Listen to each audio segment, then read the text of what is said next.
আজি মই সৰিয়হ আৰু ৰঙালাওৰ গুটিৰে সৰু মাছৰ তৰকাৰীখন বনাব ওলাইছোঁ।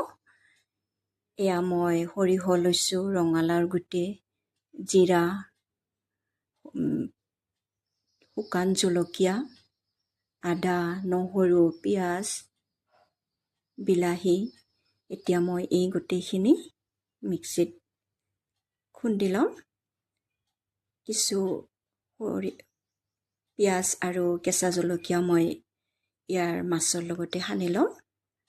এতিয়া মই এইখিনি মোৰ খুন্দা হৈ গ'ল। এতিয়া মাছৰ লগত এইখিনি মই বস্তুখিনি মিক্স কৰি আছোঁ।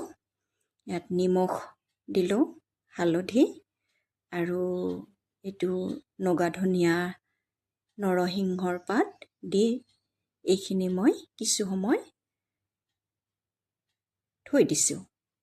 তাৰপিছত 5-10 মিনিটমান যোৱাৰ পিছত এইখিনি মই চুলাত উঠাই দিলোঁ আৰু এইখিনি কিছু সময় গৰম হোৱাৰ পিছত ইয়াত অকণমান কেঁচা সৰিয়হৰ তেল মই মিক্স কৰি দিলোঁ।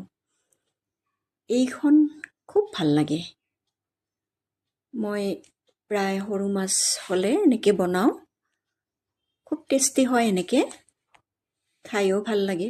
মাজে মাজে অলপ অলপ বেলেগ বেলেগকৈ বনালে। অৱশ্যে এইখিনি যেতিয়া হোৱাৰ সময়ত ইয়াত অকণমান নেমু টেঙাৰ ৰস দি দিব লাগে। মই অৱশ্যে এইখিনি খোৱাৰ সময়তহে নেমু টেঙাৰ ৰস অকণমান দি দিম। এতিয়া এইখিনি হৈছে, মাছখিনিও সিজিছে, মছলা পাতিখিনি মাছৰ লগত ধুনীয়াকৈ লাগি গৈছে, দেখাতো ধুনীয়া হৈছে।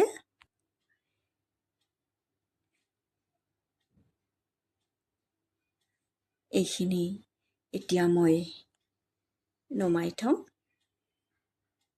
এয়া চাওকচোন, ইমান ধুনীয়া হৈছে।